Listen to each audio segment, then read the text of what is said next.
Welcome to Dreamful Podcast, bedtime stories for slumber. I would like to start off this episode by thanking our newest Patreon supporters, Kaylee Peck, Tori Felter, Johnny Etheridge, Janet Glowitz, Marila Malajushka, Michelle Batiste, and Aaron Galadaris. Thank you all so much, and I hope you have the sweetest of dreams. If you find value in Dreamful and would also like to help support the show, please visit dreamfulstories.com, where you can find info about the show, and on the support page, there's a link to become a Patreon subscriber. For as little as $1 a month, you get access to bonus content and perks like voting on future episodes or being automatically entered into giveaways. But stay tuned, I will get to that in just a minute. One of my favorite ways to wind down and mellow out is with a good old-fashioned jigsaw puzzle. So I was ecstatic when Unidragon sponsored the show. Unidragon creates vibrant and dreamy wooden jigsaw puzzles that are just as challenging as they are beautiful. I have seen these puzzles all over my social media lately, and I immediately had to get my hands on one. Each puzzle is a different theme, and the detail that goes into them is spectacular. Even the actual puzzle pieces are shaped like woodland animals, dragons and medieval knights, sea creatures, or unicorns and princesses. Unidragon is giving Dreamful listeners 10% off their puzzles until August 1st, 2021. Go to tinyurl.com/Unidragon or search for Unidragon on Amazon and use code DREAMFUL at checkout for 10% off your order. This discount is only valid on Amazon.com, and I have put a link in the show notes. There are so many things that can affect sleeping habits, and mental health is definitely one of them. That's why this episode is sponsored by BetterHelp. BetterHelp will assess your needs with a quick and comprehensive survey and match you with your own licensed professional therapist. You can start communicating in under 24 hours in a safe and private online environment with the convenience of skipping an uncomfortable waiting room. Send a message to your counselor anytime and receive timely and thoughtful responses. Plus, schedule weekly video or phone sessions. This service is available for clients worldwide, and you can find a licensed professional counselor that specializes in your specific needs, whether that be depression, sleeping, family conflicts, trauma, and much more. Best of all, it's more affordable than offline counseling, and financial aid is available. Start living a happier life today. As a listener of Dreamful, you'll get 10% off your first month by visiting our sponsor at betterhelp.com/dreamful. Again, that's BetterHelp, help spelled HELP.com/dreamful. Patreon members voted on this episode's story, and to be honest, I was crossing my fingers that this would be the winner. They did not disappoint, because in this episode, I will be telling a whimsical, dreamy adaptation of Alice's Adventures in Wonderland. I actually purchased a gorgeous edition of this book, and you can find pictures of it on the Dreamful Instagram and Facebook accounts. I am giving this book away to one of my lucky Patreon members, so if you want to be entered in the drawing, head on over to our Patreon page and get signed up by Friday, June 4th, 2021. So, snuggle up in your blankets and have sweet dreams.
Alice was beginning to get very tired of sitting by her sister on the bank, and of having nothing to do. Once or twice she had peeped into the book her sister was reading, but it had no pictures or conversations in it. And what is the use of a book, thought Alice, without pictures or conversations? Suddenly, a white rabbit with pink eyes ran close by her. There was nothing so very remarkable in that, nor did Alice think it so very much out of the way to hear the rabbit say to himself, oh dear, I shall be too late." But when the rabbit actually took a watch out of his waistcoat pocket, Alice started to her feet, for she had never before seen a rabbit with either a waistcoat pocket or a watch to take out of it. And, burning with curiosity, she ran across the field after him, just in time to see him pop down a large rabbit hole under the hedge. In another moment, down went Alice after him. The rabbit hole went straight on like a tunnel for some way, and then dipped suddenly down, so that Alice found herself falling down what seemed to be a very deep well. Either the well was very deep, or she fell very slowly, for she had plenty of time as she went down to look about her. She looked at the sides of the well, and noticed that they were filled with cupboards and bookshelves. Here and there she saw maps and pictures hung upon pegs. Down, down, down. Would the fall never come to an end? Then suddenly, down she came upon a heap of sticks and dry leaves, and the fall was over. Alice was not a bit hurt, and she jumped up onto her feet in a moment. The white rabbit was still in sight, and away went Alice like the wind, and was just in time to hear him say as he turned the corner, "Oh, my ears and whiskers, how late it is getting." She turned the corner, but the rabbit was no longer to be seen. She found herself in a long, narrow hall, which was lit up by lamps hanging from the roof. In the hall she came upon a three-legged table, all made of solid glass. There was nothing on it but a tiny golden key. Alice's first thought was that it might belong to one of the doors in the hall. But alas, the locks were too large. However, behind a low curtain, she came upon a little door, about 15 inches high. She tried the little golden key in the lock, and, to her great delight, it fitted. Alice opened the door and knelt down and looked along the passage into the loveliest garden you ever saw. But she could not even get her head through the doorway. So she went back to the table, half hoping she might find a book of rules for shutting people up like telescopes. This time, she found a little bottle on it, which certainly was not there before, said Alice. And tied around the neck of the bottle was a paper label with the words, "Drink me," in large letters. It was all very well to say, "Drink me," but the wise little Alice was not going to do that in a hurry. "No, I'll look first," she said, "and see whether it's marked poison or not." For she had never forgotten that if you drink much from a bottle marked poison, it is almost certain to disagree with you, sooner or later. However, this bottle was not marked poison, so Alice tasted it, and very soon finished it off. "What a curious feeling," said Alice. "I must be shutting up like a telescope." And so it was indeed.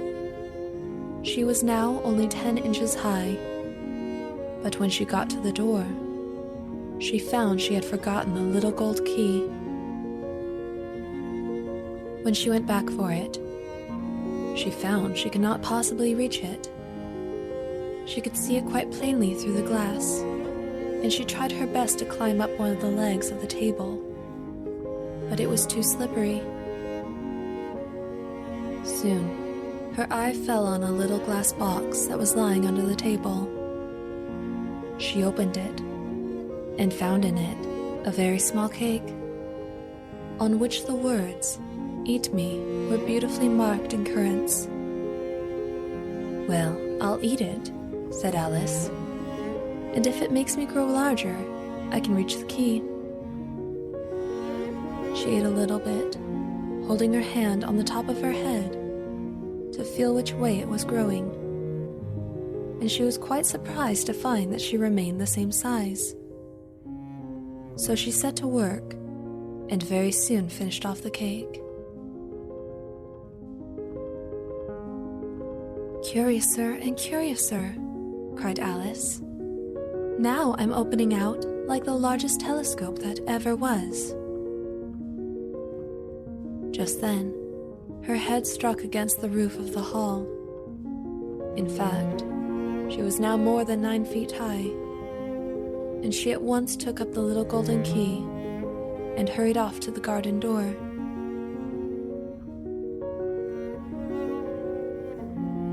Poor Alice, it was as much as she could do, lying down on one side, to look through into the garden with one eye.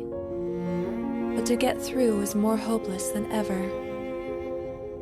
She sat down and began to cry, shedding gallons of tears, until there was a large pool all around her.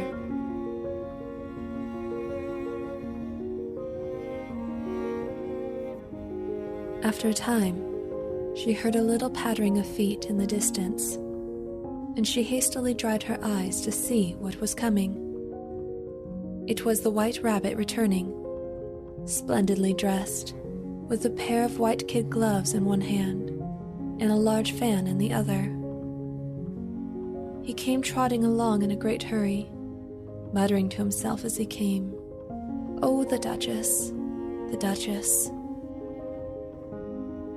Alice felt so desperate that she was ready to ask help of anyone.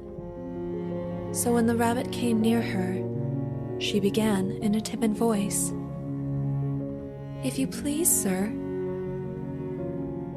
The rabbit started violently, dropped the gloves and the fan, and scurried away into the darkness. Alice took up the fan and gloves, and as the hall was very hot, she kept fanning herself all the time she went on talking. "Dear, dear, how queer everything is today. How puzzling it all is."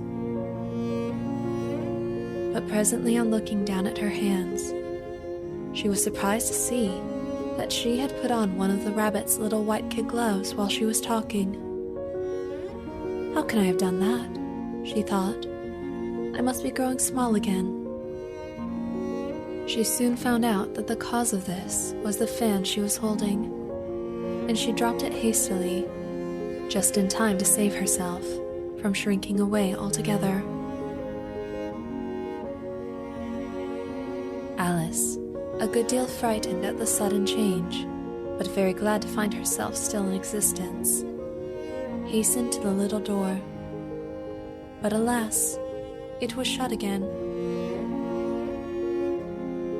"I declare it's too bad, that is," she said aloud, and just as she spoke her foot slipped, and in another moment, splash, she was up to her chin in salt water.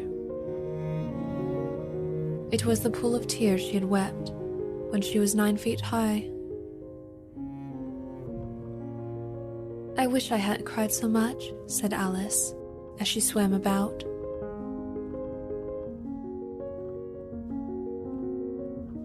Just then, she heard something splashing about in the pool a little way off, and she swam nearer to make out what it was. She soon made out that it was only a mouse that had slipped in like herself. She began, "Oh, mouse, do you know the way out of this pool?" The mouse looked at her rather inquisitively, but it said nothing. The pool, by now, was getting quite crowded with the birds and animals that had fallen into it.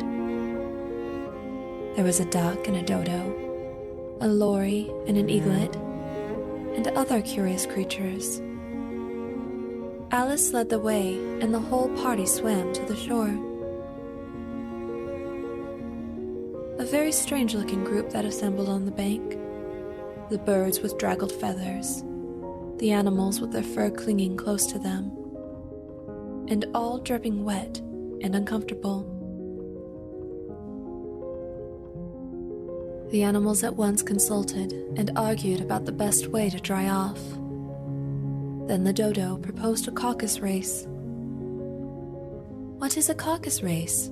asked Alice. "Why," said the dodo, "the best way to explain it is to do it." There was no countdown, but they all began running when they liked, and left off when they liked. After half an hour or so, the dodo suddenly called out that everybody had won, and assigned Alice the task of giving prizes.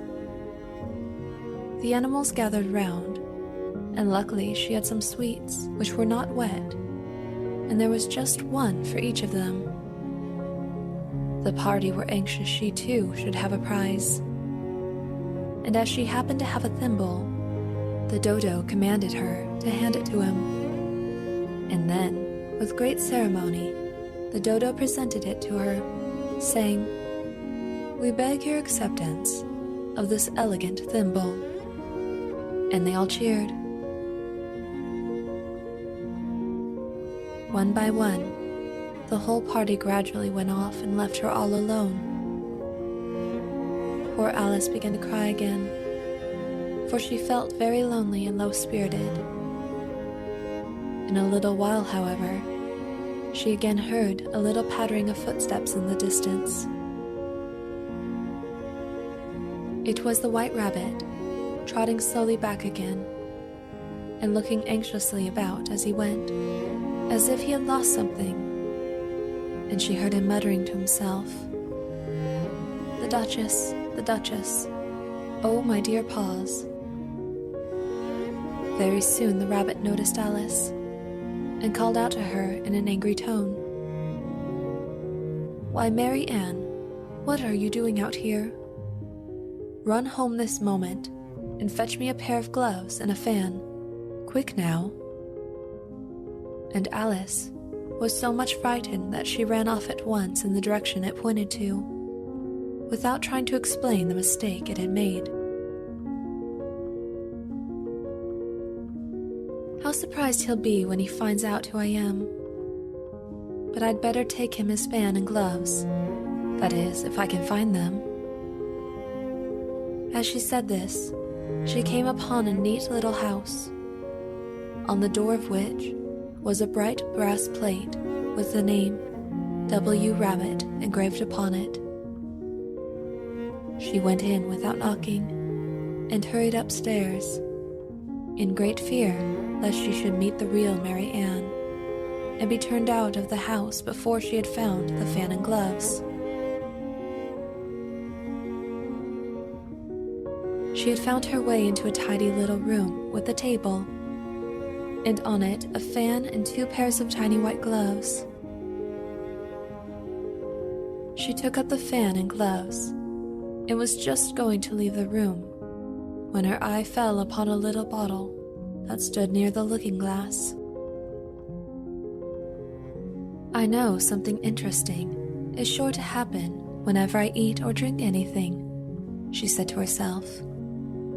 "I'll just see what this bottle does." Before she had drunk half the bottle, she found her head pressing against the ceiling. She hastily put down the bottle, but alas, she went on growing and growing, and very soon had to kneel down on the floor. She tried lying down with her arm curled around her head. Still, she went on growing, until at last she had to put one arm out the window and one foot up the chimney. After a few minutes, she heard a voice outside. "Marianne, Marianne," said the voice. Then came a little pattering of feet on the stairs. Presently, the rabbit came up to the door and tried to open it, but with Alice's elbow pressed hard against it. That attempt proved a failure. Alice heard it say to itself, "Then I'll go to the window." After waiting till she heard the rabbit just under the window, Alice spread out her hand and made a snatch in the air. She did not get hold of anything, but she heard a little shriek and a fall. She waited for some time without hearing anything more. At last came a rumbling of little cartwheels and the sound of a good many voices, all talking together. "We must burn the house down," said the rabbit's voice, and Alice called out as loud as she could, "Oh, no, you don't." There was a dead silence instantly, and after a minute or two, they began moving about again. Alice heard the rabbit say, "A barrelful will do to begin with." A barrelful of what? Thought Alice. But she had not long to doubt, for the next moment, a shower of little pebbles came rattling in at the window. Alice noticed with some surprise that the pebbles were all turning into little cakes as they lay on the floor. So she swallowed one of the cakes, and was delighted to find that she began shrinking directly. As soon as she was small enough to get through the door, she ran out of the house and found quite a crowd of little animals and birds waiting outside. They all made a rush at Alice the moment she appeared, but she ran off as hard as she could and soon found herself safe in a thick wood.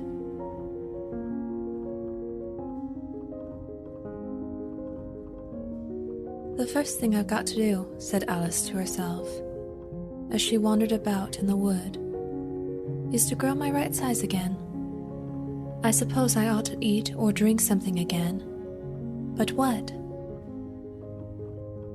Alice looked all around her at the flowers and the blades of grass. There was a large mushroom growing near her, about the same height as herself, and when she had looked under it, and on both sides of it, and behind it, it occurred to her that she might as well look and see what was on top of it. She stretched and peeped over the edge of the mushroom, and her eyes immediately met those of a large blue caterpillar, sitting on top with its arms folded, quietly smoking a long hookah, and taking not the smallest notice of her or of anything else. The caterpillar and Alice looked at each other for some time in silence. At last, it took the hookah out of its mouth and addressed her in a languid, sleepy voice. "Who are you?" said the caterpillar. Alice replied, rather shyly, "I hardly know, sir, just at present. At least I know who I was when I got up this morning, but I think I must have changed several times since then."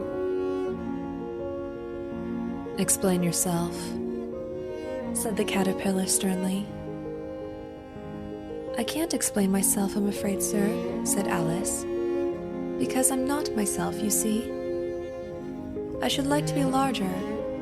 3 inches is such a wretched height to be." "It is a very good height indeed," said the caterpillar angrily. It was exactly 3 inches high. In a minute or two, the caterpillar got down off the mushroom and crawled away into the grass, merely remarking as it went, "One side will make you grow taller, and the other side will make you grow shorter." "The other side of what?" thought Alice to herself. "Of the mushroom," said the caterpillar, just as if she had asked it aloud, and in another moment, it was out of sight. Alice broke off a bit of the edge with each hand and nibbled a little of the right-hand bit to try the effect. The next moment, she felt a violent blow underneath her chin. It had struck her foot. She managed to swallow a morsel of the left-hand bit. The next minute, she had grown so tall that her neck rose like a stalk out of a sea of green leaves, and these green leaves were the trees of the wood. But, by nibbling bits of mushroom, she at last succeeded in bringing herself down to her usual height. "I'm never sure what I'm going to be, from one minute to another. However, the next thing is to get into that beautiful garden," Alice said. Just then, she was startled by a Cheshire cat sitting on a bough of a tree. The cat grinned when it saw Alice. "Cheshire cat," she said, "would you please tell me where to go from here?" "That depends a good deal on where you want to go," said the cat. "I don't much care where," said Alice, "so long as I get somewhere." "Oh, you're sure to do that," said the cat, "if only you walk long enough." Alice tried another question. "What sort of people live about here?" "In that direction," the cat said, waving its right paw round, "lives the Hatter, and in that direction," waving the other paw, "lives a March Hare. Visit either you like, they're both mad." "But I don't want to go among mad people," Alice remarked. "Oh, you can't help that," said the cat. "We're all mad here." And it vanished quite slowly, beginning with the end of the tail and ending with a grin, which remained some time after the rest of it had gone. "I've often seen a cat without a grin," thought Alice, "but a grin without a cat is the most curious thing I ever saw in all my life."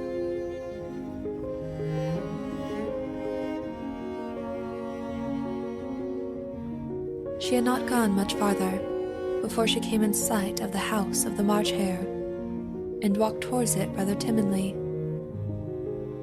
There was a table set out under a tree in front of the house. The March Hare and the Hatter were having tea at it. A dormouse was sitting between them fast asleep, and the other two were using it as a cushion, resting their elbows on it and talking over its head. The table was a large one, but the three were all crowded together at one corner. "No room!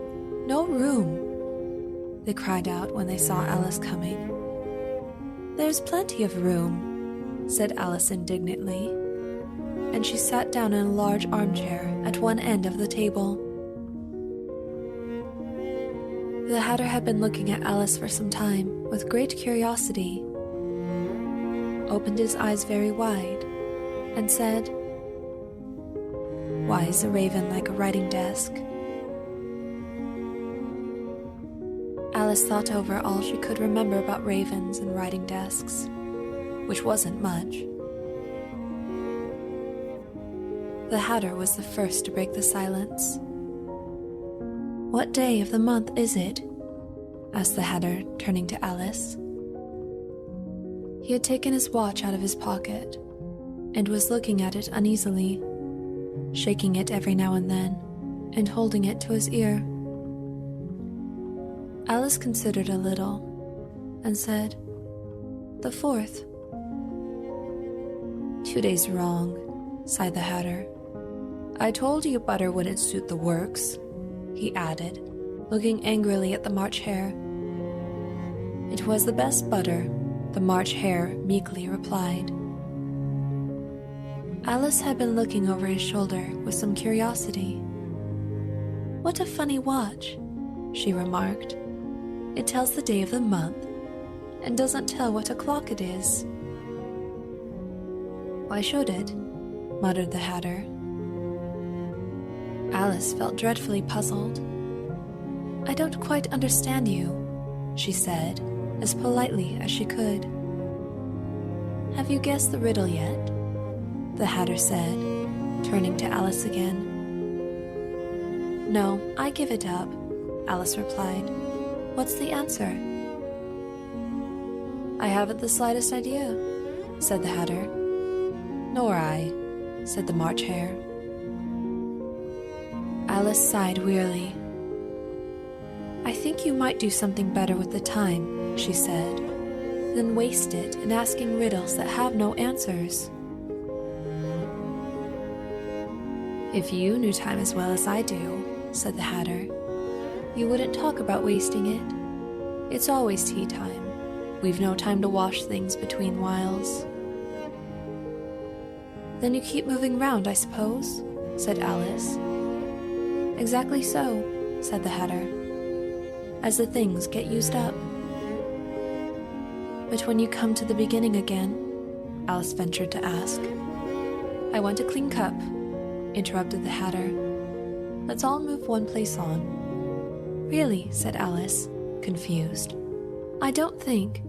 "Then you shouldn't talk," said the Hatter. This piece of rudeness was more than Alice could bear.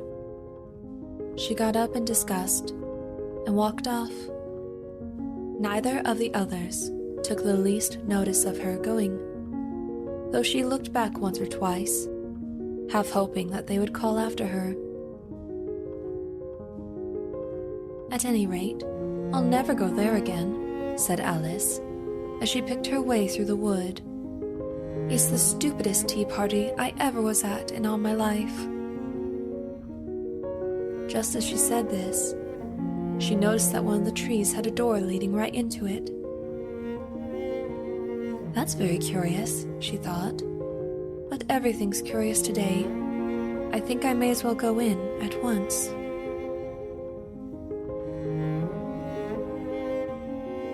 At last, Alice found herself in the beautiful garden, among the bright flower beds and the cool fountains. In it was the Queen's croquet ground. The Queen of Hearts was very fond of ordering heads to be cut off. "Off with his head," was her favorite phrase whenever anybody displeased her. She asked Alice to play croquet with her, but they had no rules. They had live flamingos for mallets, and the soldiers had to stand on their hands and feet to form the hoops. It was extremely awkward, especially as the balls were hedgehogs, who sometimes rolled away without being hit. The Queen had a great quarrel with the Duchess, and wanted to have her head off. After the game of croquet, the Queen said to Alice, "Have you seen the mock turtle yet?" Said Alice, "I don't even know what a mock turtle is." "Is the thing mock turtle soup is made from," said the Queen, "and he shall tell you his history." They came upon a griffin, lying fast asleep in the sun. "Up, lazy thing," said the Queen, "and take this young lady to see the mock turtle." I must go back and see after some executions I've ordered." Alice and the Griffin had not gone far before they saw the Mock Turtle in the distance, sitting sad and lonely on a little ledge of rock. And as they came near, Alice could hear him sighing as if his heart would break. "This here young lady," said the Griffin. "She wants for to know your history." "Once," said the Mock Turtle at last with a deep sigh, "I was a real turtle. When we were little, we went to school in the sea. The master was an old turtle. We used to call him Tortoise." "Why Tortoise if he wasn't one?" Alice asked. "Because he taught us," said the Mock Turtle angrily. "Really, you are very dull. We had the best of educations, reeling and writhing, of course to begin with, and then the different branches of arithmetic, ambition, distraction, uglification, and derision." "I never heard of uglification," Alice ventured to say. "Well then," the Griffin went on, "if you don't know what to uglify is, you are a simpleton." Alice said, "What else had you to learn?" "Well, there was mystery," the Mock Turtle replied, counting out the subjects on his flappers. "And how many hours a day did you do lessons?" said Alice, in a hurry to change the subject. 10 hours the first day, 9 the next, and so on." "What a curious plan," exclaimed Alice. "That's the reason they're called lessons," the Griffin remarked, "because they lesson from day to day." "That's enough about lessons. Now come, let's hear some of your adventures," said the Griffin to Alice. So Alice began telling them her adventures from the time when she first saw the White Rabbit. After a while, a cry of, "The trial's beginning," was heard in the distance. "Come on," cried the Griffin, and taking Alice by the hand, it hurried off. "What trial is it?" Alice panted as she ran. But the Griffin only answered, "Come on," and ran the faster.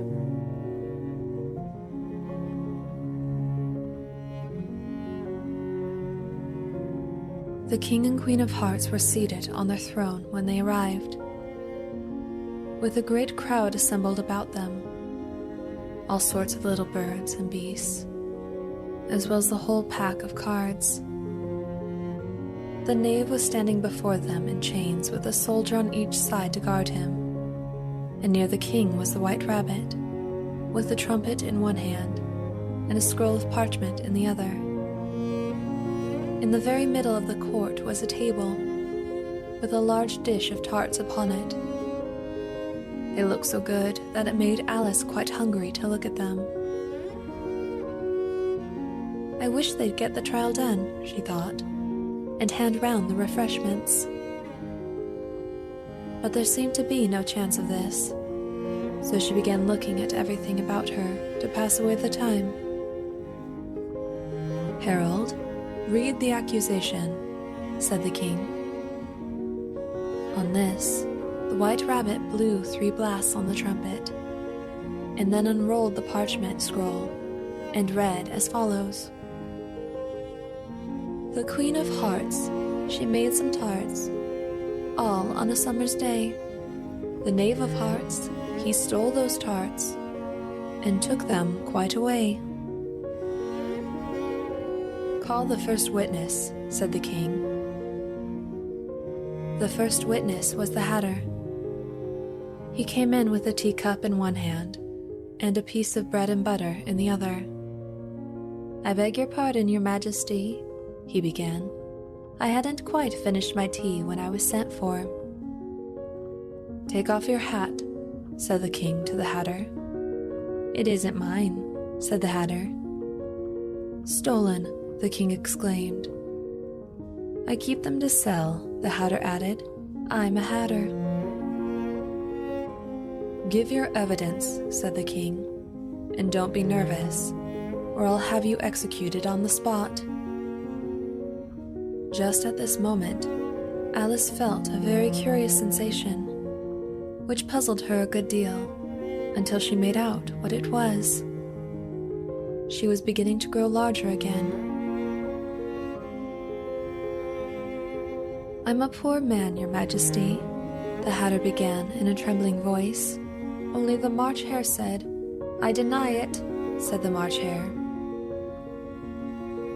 Just take his head off outside, the Queen said to one of the officers. But the Hatter was out of sight before the officer could get to the door. Call the next witness, said the king. Imagine her surprise when the White Rabbit read out, at the top of his shrill little voice, the name, Alice. Here, cried Alice, quite forgetting how large she had grown in the last few minutes. She jumped up in such a hurry that she tipped over the jury box with the edge of her skirt, upsetting all the jurymen onto the heads of the crowd below. And there they lay sprawling about, reminding her very much of a globe of goldfish she had accidentally upset the week before. Oh, I beg your pardon, she exclaimed, and began picking them up again as quickly as she could. What do you know about this business? The king said. Nothing, said Alice. That's very important, the king said, turning to the jury. They were just beginning to write this down on their slates when the White Rabbit interrupted. Unimportant, Your Majesty means of course, he said in a very respectful tone. Presently the king, who had been for some time busily writing in his notebook, called out, Rule 42, all persons more than a mile high to leave the court. Everybody looked at Alice. I'm not a mile high, said Alice. You are, said the king.